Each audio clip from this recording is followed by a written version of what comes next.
أعوذ بالله من الشيطان الرجيم. بسم الله الرحمن الرحيم. Tanpa terasa, dia sampai ke sebuah gunung besar dan tinggi. Ia mendakinya sehingga sampai ke puncak. Ketika dia sampai di puncak gunung, dia melihat di bawah gunung ada singa yang sangat banyak. Tidak ada yang sanggup menghitungnya kecuali Allah. Setiap seekor singa seperti gajah besar.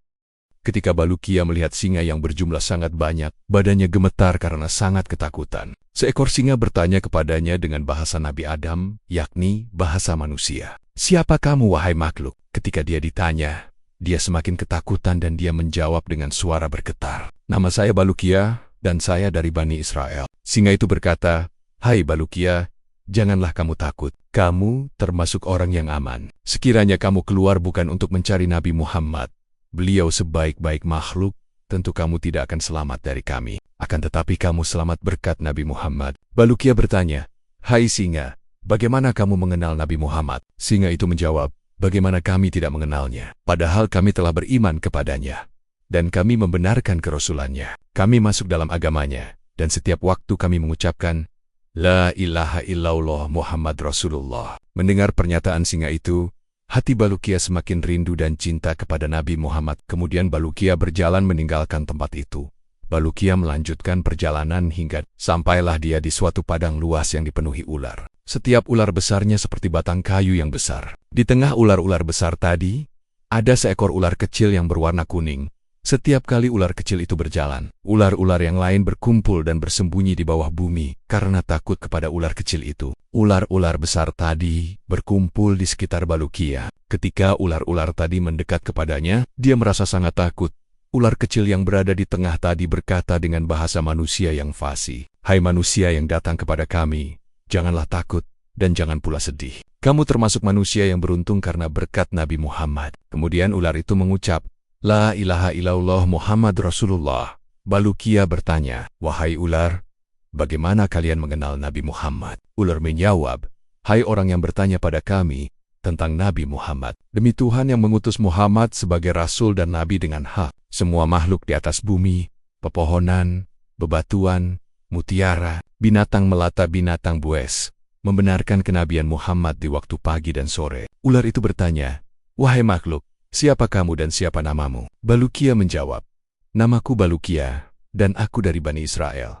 Balukia bertanya, "Wahai ular, siapa kamu dan siapa namamu?" Ular itu menjawab, "Aku pemimpin para ular dan namaku Tamlihan. Aku adalah ratu para ular. Seandainya aku bukan pemimpin para ular, niscaya mereka akan membunuh semua keturunan Adam dalam tempo 1 hari. Bila aku memekik 1 kali dan mereka mendengar suaraku, mereka masuk ke dalam air di bawah tanah. Hai Balukia, aku ada perlu padamu." Balukia menjawab, "Apa keperluanmu? Jika kamu bertemu Nabi Muhammad, sampaikan salam kami pada beliau. Dan katakan pada beliau bahwa Ratu Ular sangat ingin berziarah padamu karena mengharap syafaatmu."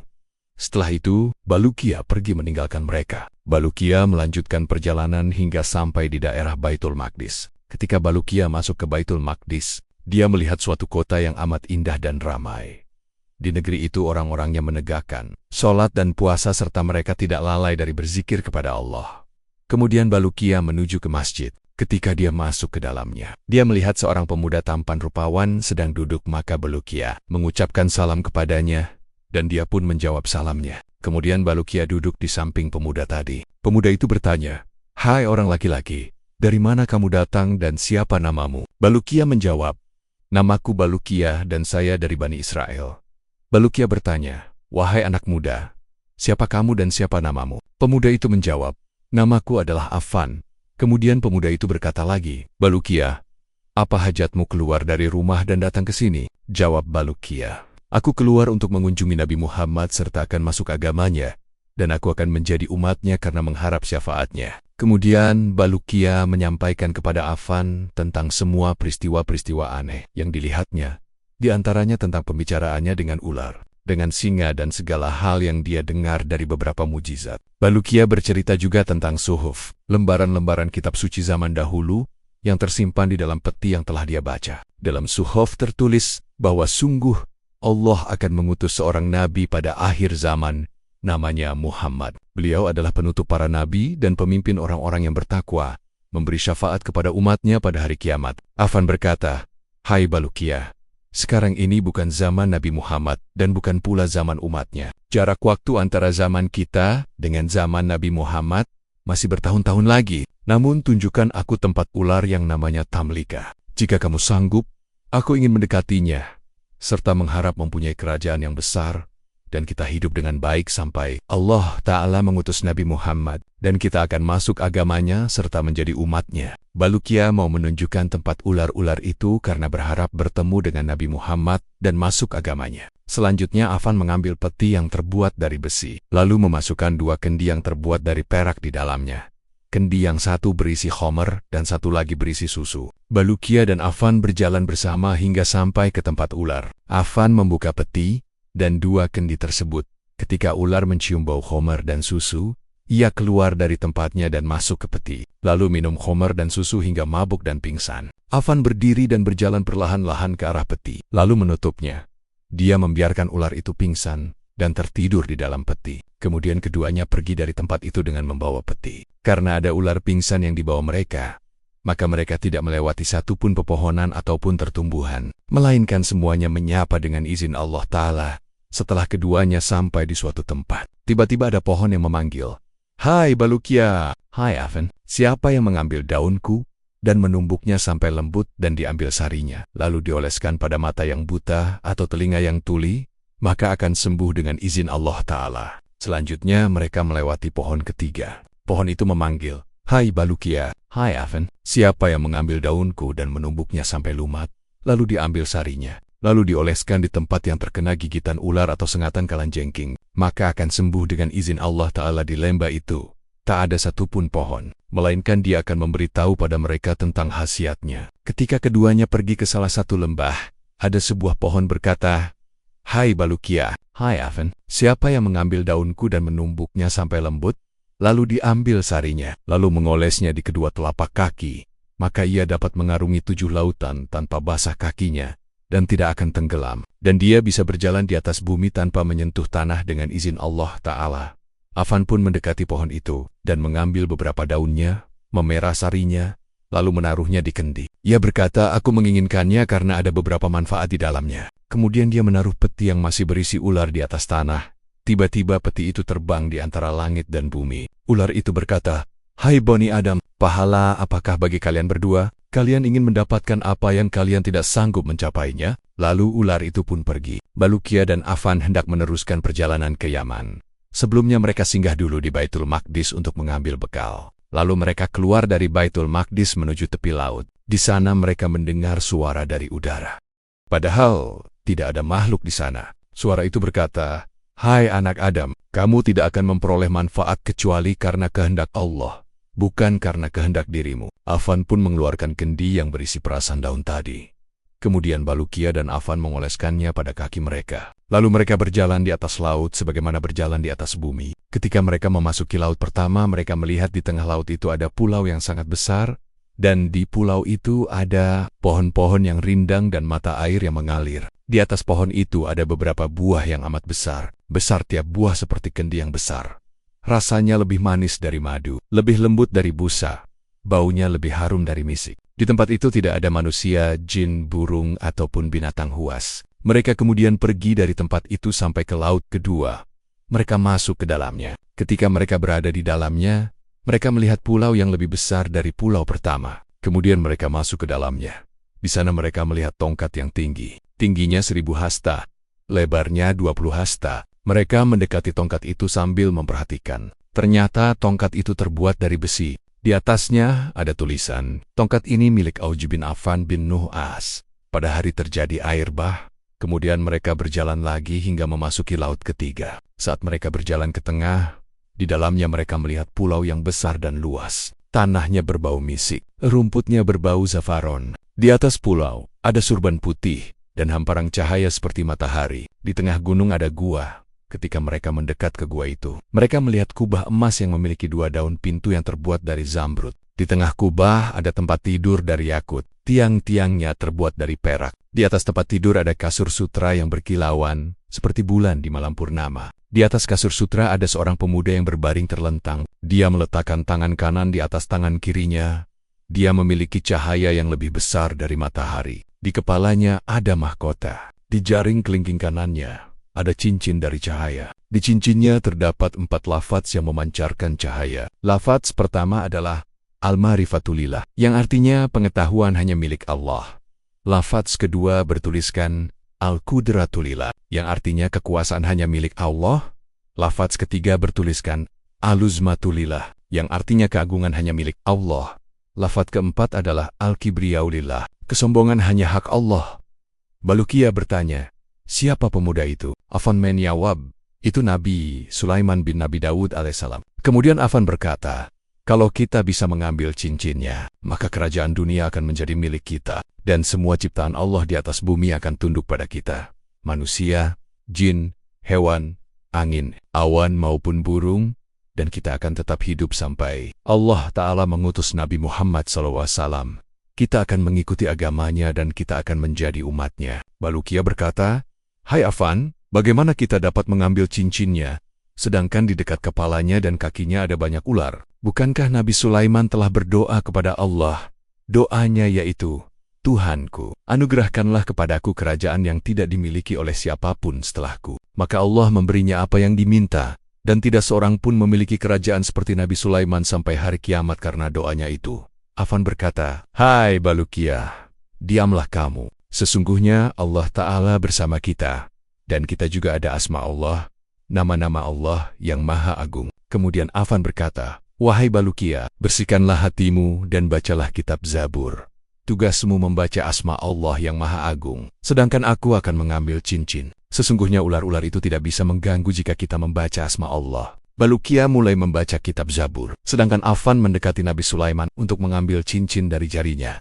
Maka ular-ular itu pun meniupkan tiupan. Dari mulutnya keluar kembang-kembang api yang panas. Ular itu berkata, hai anak Adam, bagaimana kamu bisa mencabut cincin dari tangan Sulaiman? Padahal hal ini terpelihara sampai hari kiamat. Affan tidak menghiraukan perkataan ular tadi. Karena yakin pada asma Allah, ular itu lalu berkata, hei Affan, jika kamu dapat mengalahkan kami dengan asma Allah yang agung, maka kami akan mengalahkan kamu dengan kekuatan dari Allah Ta'ala.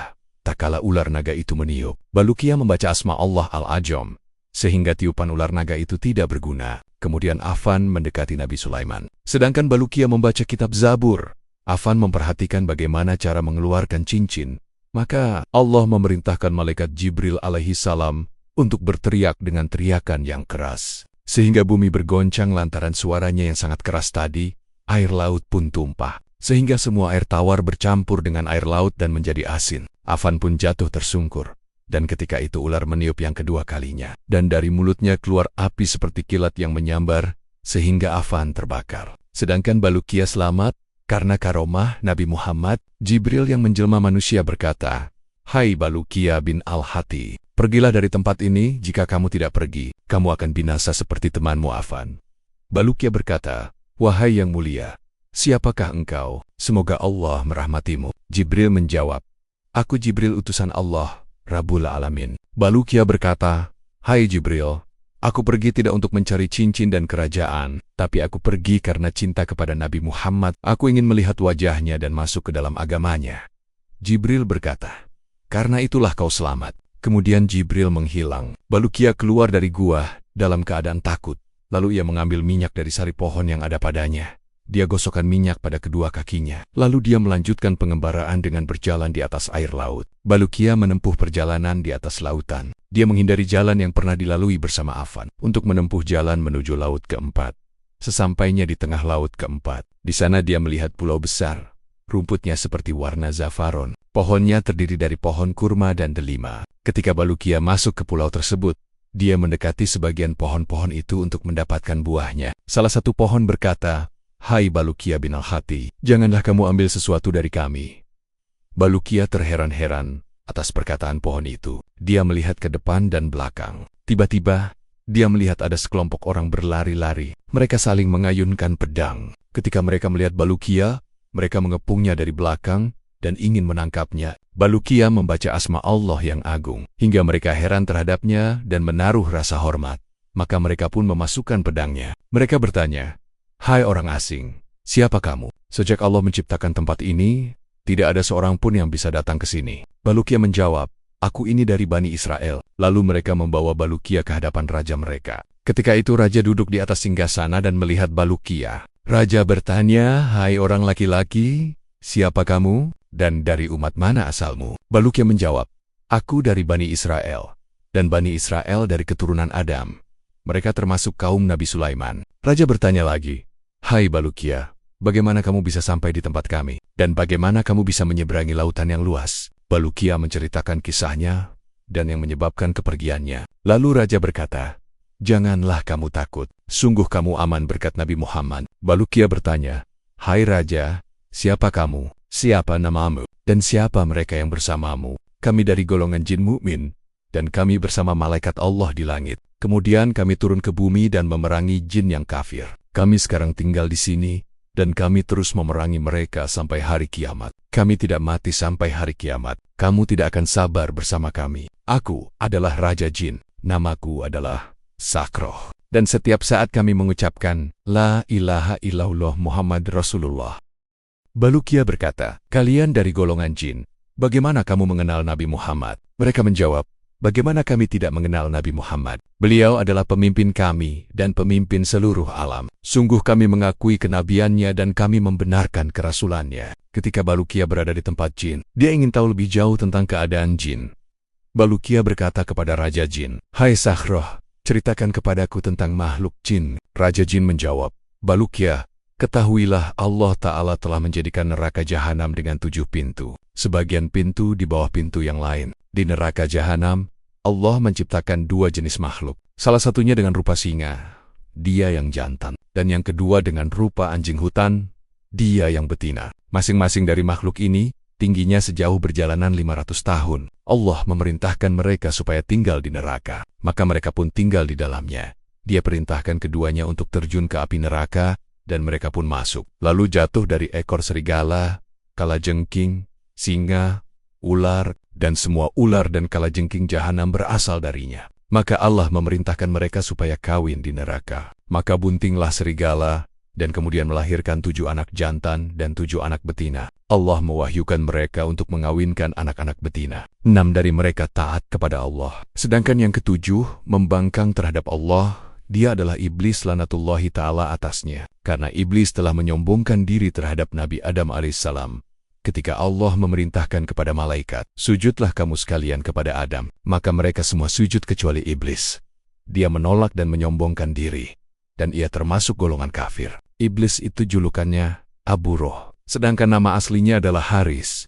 Inilah awal penciptaan bangsa jin. Raja jin itu berkata lagi, "Hai Balukia, kami tidak bisa tinggal bersama manusia. Akan tetapi, aku akan membawa kamu naik kuda. Kuda itu tidak akan tahu siapa yang penunggangnya. Naiklah dengan menyebut nama Allah. Bila kamu telah sampai ke batas tepi laut, di sana kamu akan mendapatkan orang tua dan anak muda, serta beberapa orang bersama keduanya yang sedang bersujud." Balukia naik kuda sampai dia bertemu dengan orang tua dan anak muda. Dia mengucapkan salam kepada mereka, lalu turun dan menyerahkan kudanya kepada mereka. Balukia pergi dari kerajaan jin di waktu sholat subuh dan sampai di tempat keduanya pada siang hari. Orang tua itu bertanya, "Hai Balukia, kapan kamu meninggalkan kerajaan jin?" Balukia menjawab, "Aku meninggalkannya pagi hari sekali." Orang tua itu berkata, "Alangkah cepatnya kedatanganmu. Sungguh kamu telah melelahkan kuda kami." Balukia berkata, "Aku benar-benar telah menolongnya. Ketika naik di punggungnya, aku tidak bergerak sama sekali." Orang itu berkata, "Bahkan kuda kami sangat letih. Dia terbang di antara langit dan bumi untuk menyenangkan dirinya." "Berapa jarak tempuhnya?" Balukia menjawab, "Kurang lebih 5 farsah." Orang itu berkata, "Jauhnya sama dengan perjalanan di dunia selama 100 tahun. Dia terbang bersamamu di antara langit dan bumi dan mengelilingi dunia tanpa henti, dan kamu tidak memahaminya. Lepaskan tali dan pelananya." Ada keringat yang menetes dari tiap helai rambutnya. Kuda ini mempunyai 2 sayap yang bisa terbang. Balukia berkata, "Keajaiban Allah yang tidak terputus." Kemudian dia memberi salam kepada mereka, lalu pergi meninggalkan mereka dan menyeberangi laut keempat itu. Kemudian Balukia masuk ke laut kelima. Ketika di tengah laut kelima, dia melihat ada pulau besar dan luas. Di dalamnya ada banyak pohon dan buah-buahan serta air sungai yang mengalir. Buahnya lebih manis dari madu. Airnya lebih wangi dari nisik dan kapur berus. Di tengah pulau ada seorang raja berdiri. Sayapnya yang kanan ke timur dan yang kiri ke barat. Raja itu mengucap kalimat, La ilaha illallah Muhammad Rasulullah. Balukia mengucap salam kepadanya. Dan raja menjawab salamnya dan berkata, "Hai makhluk, siapa kamu dan siapa namamu?" Balukia menjawab, "Saya ini manusia dan nama saya Balukia." Raja berkata, "La ilaha illallah Muhammad Rasulullah. Belum pernah aku mendengar tentang manusia, dan manusia belum pernah ada yang datang ke sini." Raja berkata, "Balukia, bagaimana kamu bisa datang ke sini dan bagaimana kamu bisa menyeberangi laut?" Balukia menjawab dan menceritakannya dari awal sampai akhir. Raja berkata, "Janganlah kamu takut dan sedih, kamu adalah orang yang aman." Balukia bertanya, "Hai Raja, siapakah kamu dan siapa namamu?" Raja itu menjawab, "Nama saya adalah Faihel. Saya raja yang diberi tugas untuk memberikan cahaya dan gelap. Kalau aku mau, aku akan menerangi seluruh dunia ini, atau menjadikan seluruh dunia gelap dengan izin Allah Ta'ala." Di kedua tangannya ada papan dan di dalam papan ada dua garis, yakni garis putih dan garis hitam. Balukia berkata, "Papan, apakah ini dan dua garis apa itu di dalamnya?" Raja berkata, "Balukia, garis pertama adalah cahaya siang dan garis kedua itu gelapnya malam. Apabila waktu subuh datang, Allah mengutus cahaya ke dunia, lalu dunia menjadi terang. Apabila matahari terbenam, Allah mengutus gelapnya malam ke dunia, lalu dunia menjadi gelap." Kemudian Balukia berpamit dari Raja Faihel dan keluar dari laut kelima menuju laut keenam. Ketika ia berada di tengah laut keenam, terlihat di dalamnya ada pulau besar. Lebarnya sama dengan perjalanan 500 tahun. Di dalam pulau itu ada seorang raja yang berdiri, tangannya yang kanan sampai ke langit, dan tangannya yang kiri ke laut. Raja itu mengucapkan kalimat La ilaha illallah Muhammad Rasulullah. Ketika Balukia sampai kepadanya, dia memberi salam dan raja menjawab salamnya. Raja berkata, "Hai makhluk, siapa kamu dan siapa namamu?" Balukia menjawab, "Nama saya Balukia, dan saya dari Bani Israel." Kemudian Balukia bertanya, "Hai Raja yang mulia, siapa namamu?" Raja menjawab, "Namaku Suhail." Balukia berkata, "Ceritakan kepadaku mengapa kamu mengangkat tangan kananmu ke langit dan tangan kirimu ke laut." Raja menjawab, "Balukia, aku menahan angin dengan tangan kananku dan menahan laut dengan tangan kiriku. Jika aku mengangkat tangan kananku dari langit, niscaya angin akan membinasakan semua yang di atas bumi dalam waktu sekejap, karena sangat dingin dan kencangnya angin. Jika aku mengangkat tangan kiriku dari laut, niscaya laut akan menenggelamkan apa saja yang ada di antara langit dan bumi dalam waktu sesaat." Raja berkata lagi, "Sesungguhnya di langit ada angin yang disebut Al-Haijah. Jika angin itu aku lepas, niscaya ia akan membinasakan semua makhluk yang ada di langit dan bumi. Bila datang hari kiamat, Allah memerintahkanku untuk mengangkat tangan kananku dari langit, sehingga angin akan membinasakan semua makhluk di bumi. Kemudian Allah memerintahkan supaya mengangkat tangan kiriku dari laut, sehingga laut akan menenggelamkan semua makhluk yang ada di antara langit dan bumi." Kemudian Balukia pamit kepada Suhail. Lalu dia pergi meninggalkan tempat itu hingga menyeberangi laut keenam. Sahabat, terima kasih telah menyimak hingga detik ini. Silakan subscribe, like, and share. Semoga sahabat senantiasa diberikan keberkahan hidup dunia akhirat. Amin ya Rabbal Alamin.